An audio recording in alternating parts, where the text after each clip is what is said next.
Okay. This is Asher Croft, and he'll be telling us about Henry Dunant.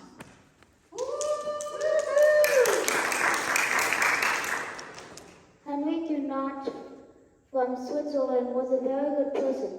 When Henry Dunant was a kid, he righteously tried to follow God. When he was a teenager, he liked to be in groups that gave to charity. When he grew up, he became a businessman who worked at a bank. Henry Dunant's belief in God led him to being a good person. Henry Dunant advocated the rules in a war which led to the Geneva Convention. He went on a trip to Italy where he saw the aftermath of the Battle of Solferino, and sadly, 40,000 people just left on the battlefield, so he quit his job to help people. He wanted to have a meeting and 12 states and kingdoms joined. The US was not part of the Geneva Convention because they were in the middle of the Civil War. During the Geneva Convention, Dunant argued that there should be medical doctors on the battlefield which can't be attacked. Henry Dunant's actions led to the Geneva Convention, which is very important. Henry Dunant established the Red Cross, which saved lives. The medical doctors needed a place to help the sick and wounded soldiers. During the Geneva Convention, the 12 states and kingdoms made a symbol, that is the Red Cross. So if a building has a Red Cross on it, you are not allowed to blow it up. Henry Dunant is now known as the father of the Red Cross. He eventually became poor because he was so busy helping people that his business failed. In 1901, he won the first Nobel Peace Prize.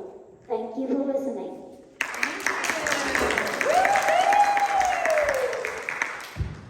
Way to go! Oh yeah. Okay, put your paper on the stand and tell us what were the two things that you thought were most interesting or important that you learned about Henry Dunant. Is that in 1901 he won the first Nobel Peace Prize. I think that's very cool. Yeah, and I think it's important that he made the Red Cross. Yes, that he started the Red Cross is very important. Somebody had a question. Do you know, can you tell us what the Nobel Peace Prize was? So the Nobel Peace Prize, sorry, is this like coin? It's yeah. like you earn it by like doing something big that like brings peace to the world. And it's like this coin. I don't know how big it is, but I think it's like this big. The coin is like a trophy, and then it comes with a big money prize that's supposed to help you in your endeavors to keep doing the good work that you're doing for mankind. Yeah. Okay. Thank you, Asher. You can come down now. All right. So this is William, and he is going to be teaching us about Archimedes.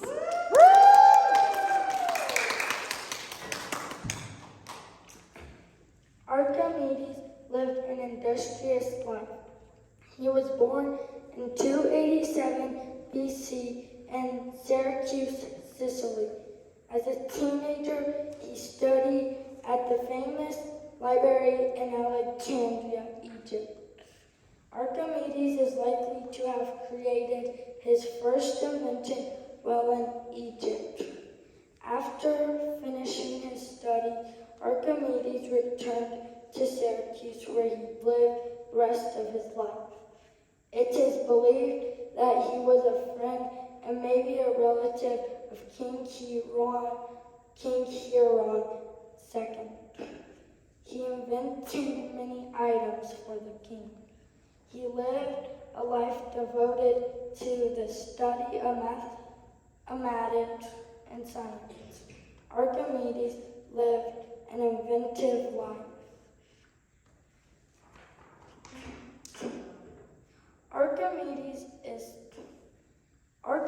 is famous for his outstanding invention. He is credited for making many inventions. Archimedes' first major ingenious invention is known as the Archimedean screw. The Archimedean screw is a big screw inside a cylinder that pulls water up from a larger body of water. When the handle of the screw is turned, the water is drawn up the threads of the screw to a surface point. This creation helped people such as farmers and sailors because it could easily move large amounts of water. The Archimedean screw is still used today in places like water plants, mills, and factories. Archimedes' brilliant inventions remain well known and well used even today. Archimedes' life came to a dramatic conclusion during the siege of Syracuse. While King Hieron II ruled Syracuse was at peace with the Romans. When King Hieron II died, his grandson became king. This king was not wise and broke the peace with the Romans. In 215 BC, the Romans started attacking. Archimedes made war machines that effectively repelled the Romans.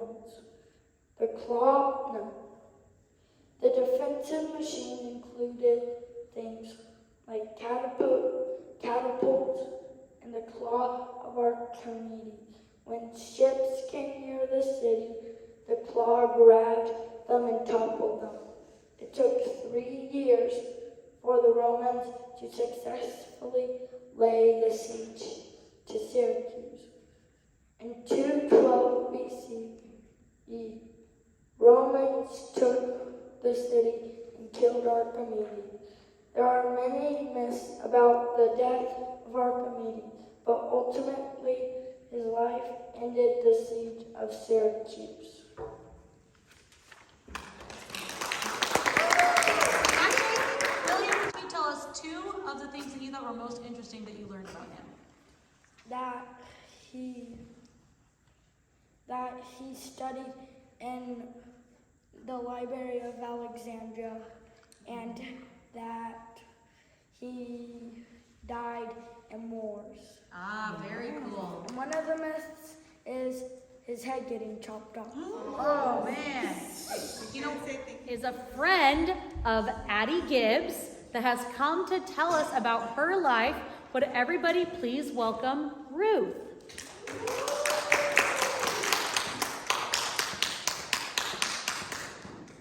Hi, my name's Ruth, and I'm going to tell you about my lonely, loyal life. Once there was a woman named Naomi. She lived with her husband and 2 sons. Her husband died on their way to Moab, which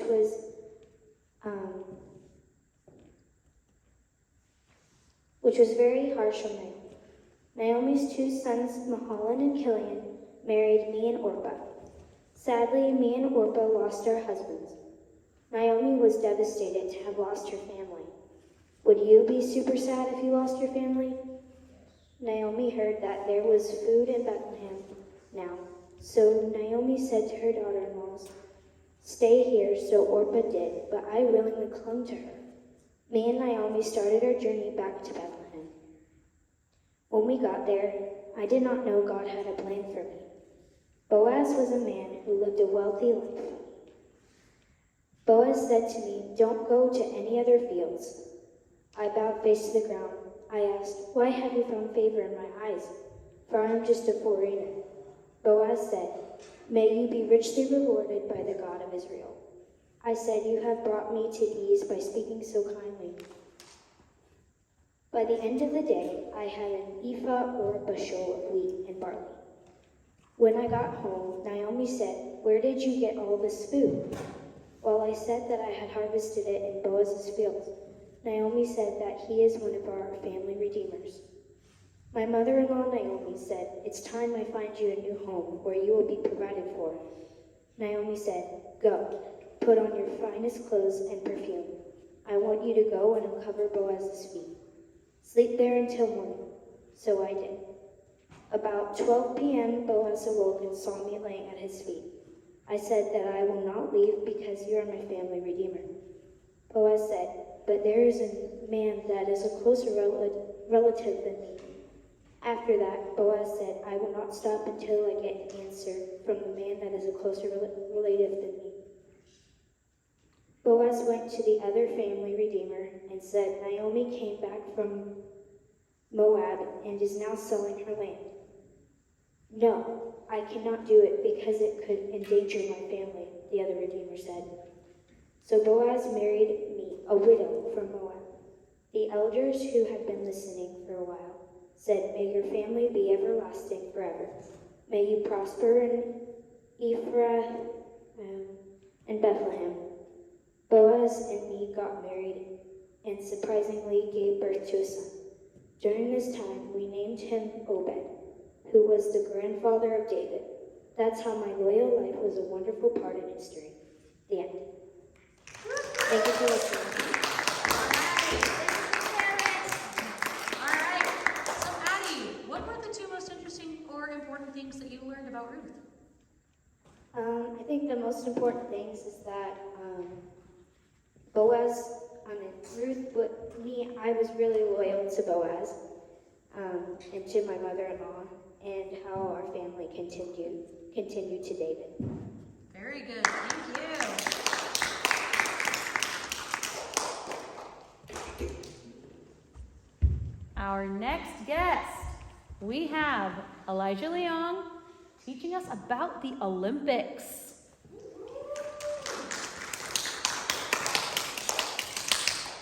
When the Olympics started in 776 BC in Athens, Greece, the games were a celebration of the Greek god Zeus. Committed to individual excellence, male athletes from all over the world came to compete. The first event was to run a 200-yard race in Olympia, and there were no team sports. These events were designed to prepare men for war.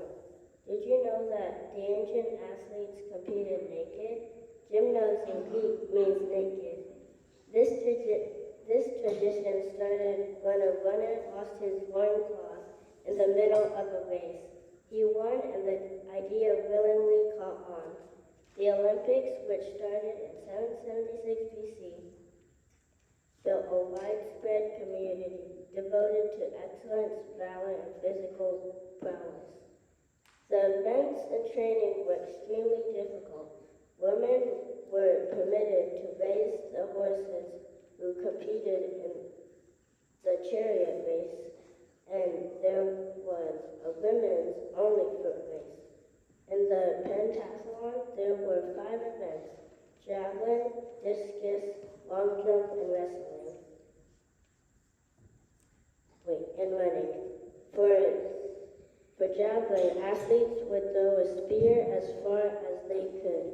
For discus, athletes threw 3 clay discs as far as they could.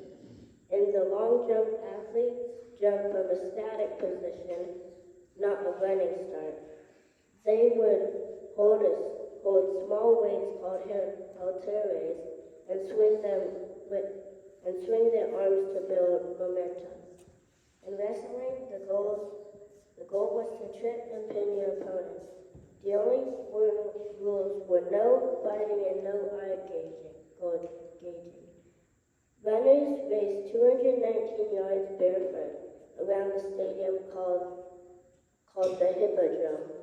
Winners received no material reward, only an olive leaf and a jar of olive oil. Sometimes they built a statue of the hotel. The greatest reward was pride. Athletes risk their pride with little reward. The Olympic movement influenced modern Olympics. Theodosius, who was a Christian ruler, wanted to ban the Olympics because of its worship to Zeus. However, the Olympics continued without its religious practice. The Greek historian Plutarch said, "The Olympics were meant to remind people that athletic excellence was the development of martial skill." Even Homer said, "Nothing renders a man more renowned than what he can do with his hands and feet." Fortunately, there was a 4-month truce that suspended all conflicts during the time of the games. Regional pride played an important part between rivals like Athens and Sparta. Because they competed for fame, not fortune, every 4 years when the Olympics take place, it's called the Olympiad. The Olympics influenced people and spectators all over the world. Thank you for listening. Thank you. All right. So what were the 2 most interesting things that you learned about the Olympics? That they competed naked and that you only get an olive leaf. You only get? You get the bragging rights, which I think is what they really liked. Great, thank you, Elijah. Now we have Jaron Leong presenting St. Nicholas. Woo! St. Nicholas was an incredibly generous boy. He was born in the year 380 in Lycia, which was a part of the Roman Empire to wealthy parents. Tragically, his parents died from an illness, but he wanted to use their wealth to help others. There was a poor man with 3 daughters who could not marry because they could not afford the dowry. For 2 nights, Nicholas threw gold coins in a stocking through their window. But on the 3rd night, the window was shut. So he threw it down the chimney instead. The father chased him down to thank him. The family rejoiced as the daughters were able to marry good husbands. Even in childhood, Nicholas was generous, remembering Jesus' teaching to give in secret. Nicholas was very enthusiastic to talk about Jesus. He continued his legacy to care for the poor, sick, and orphan. Instead of sending thieves to jail, he asked them to return the stolen items. After a trip to Israel, his ship was caught in a terrifying storm. He prayed God would help him, and he even saved people from drowning. Miraculously, the storm stopped as they reached the city of Myra. He became the new bishop of Myra because the previous one has recently passed away, and they could see he was a kind man of God. When Diocletian became emperor of the Roman Empire, he was sent to prison.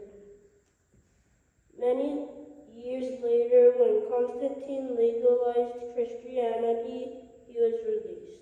Nicholas loved others because he loved Jesus. St. Nicholas should inspire us to live like Jesus.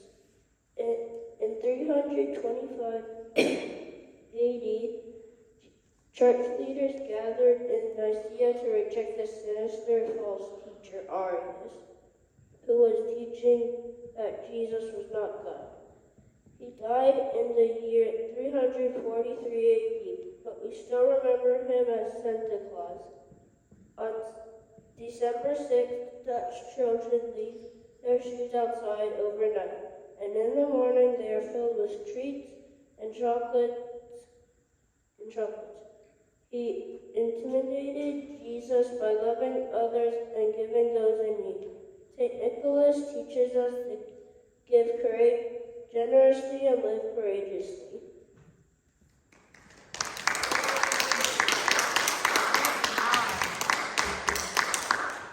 Tell us two things that you thought were most interesting about St. Nicholas. That St. Nicholas was an incredibly generous boy, and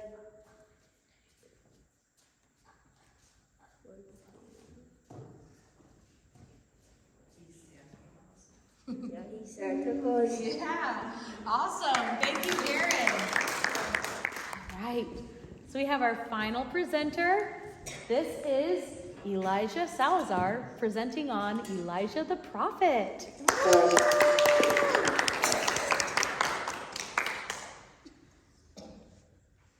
I am Elijah the prophet.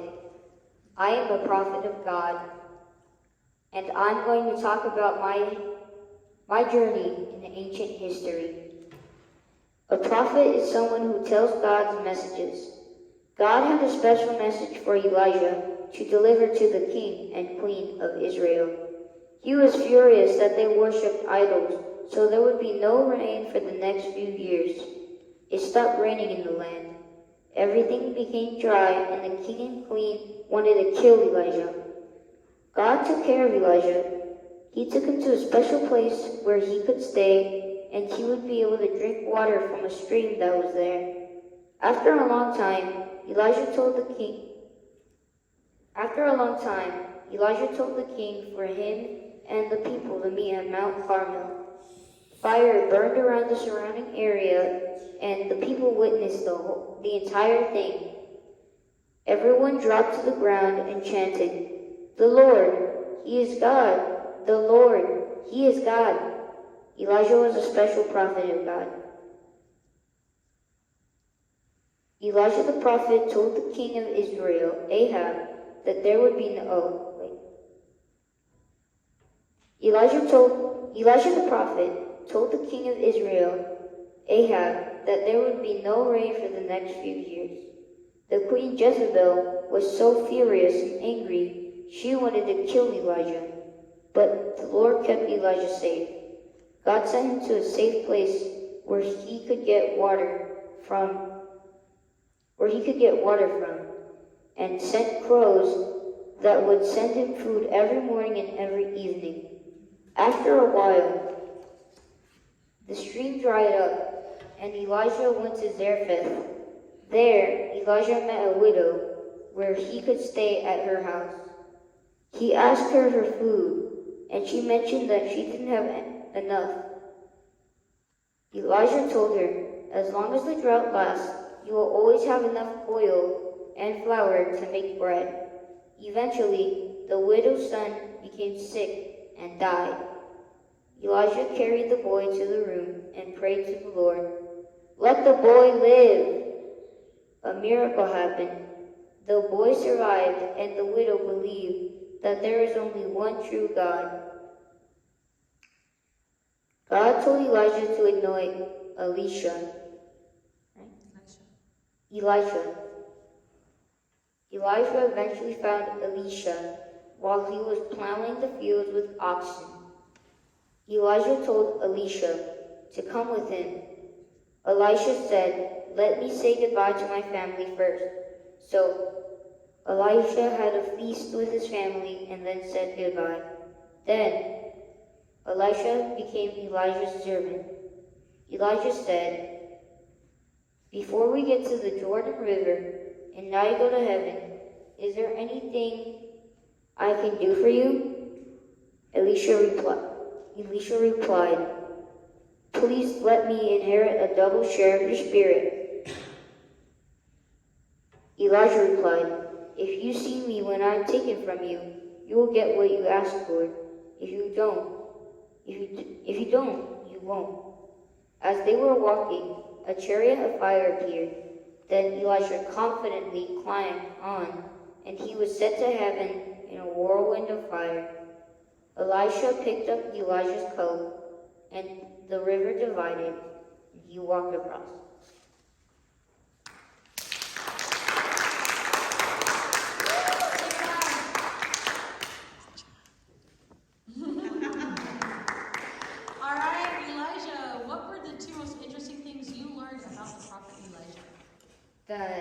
Elijah and Elisha are two different people. Yeah, pretty tricky, right? Yeah. All right, thank you, Elijah. Come on down. Thank you guys so much.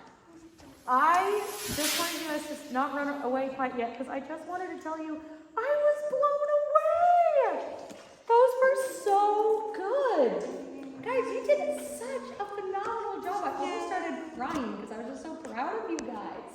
You did such a good job. No, don't make fun of me. I really thought it was that good, okay? I really thought that was amazing. You guys did such a good job. I learned so many cool things. I had such a fun time learning about all your topics, all your subjects. It was so neat to hear all those things. I'm so impressed that you guys did that. You did your research and learned and you wrote that all out in a way that I always say that the structure is to make your point clear. It was so clear. I learned so much. I wasn't confused at all the whole time. And that was a lot of big information you gave me. And I wasn't confused at all the whole time. And it was so fun to listen to. Your dress-ups were really interesting. It made it really interesting and fun to listen to. You guys, I am just so proud. Maybe, you know what, I'll just have to I'll have to bring you guys something really special next week or something to show you guys just how proud I am of you, and we'll maybe have a little party or something. Yay!